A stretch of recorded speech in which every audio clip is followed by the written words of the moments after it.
Voilà les immeubles sauvegardés, après la destruction du quartier Saint-Jean par les Allemands en 1943.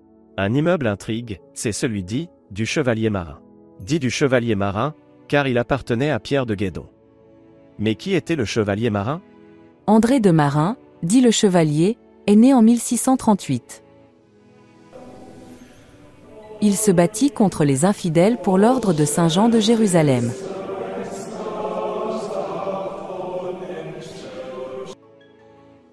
Les fortifications de la ville de Rhodes ont été construites par l'ordre de Saint-Jean de Jérusalem. C'est Pierre d'Aubusson qui surveille les travaux sur les murailles, il s'entretient avec les corps de métier. André de Marin et Jean de Marin figurent officiellement dans l'état de la noblesse de Marseille dès 1693. Le blason de la famille de Marin de Carenray est écartelé, aux 1 et 4, verrés d'argent et de sable, aux 2 et 3, verrés d'argent et de gueules. Mais pourquoi ce blason écartelé? Jean de Marin Ier du nom, épousa le 19 juin 1565 Marguerite de Carenray.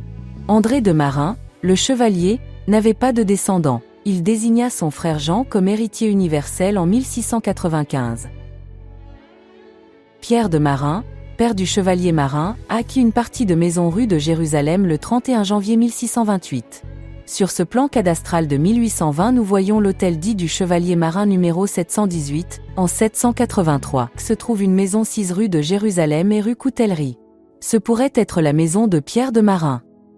En 1657, Pierre acquit de Claire Palmière, veuve de Jean-François de Olioli, une propriété de terre, vignes, arbres et bâtiments.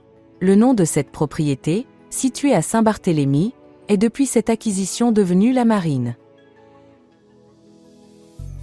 La famille de Marin de Carenray a dû se séparer de la Marine. Sur cette photo, nous voyons Jean de Marin devant la Marine.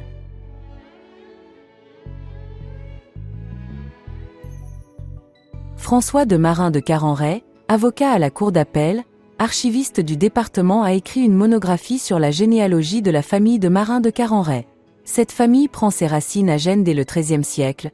Comme la plupart des grandes familles qui ont créé et animé notre ville, son origine est hors de l'Hexagone.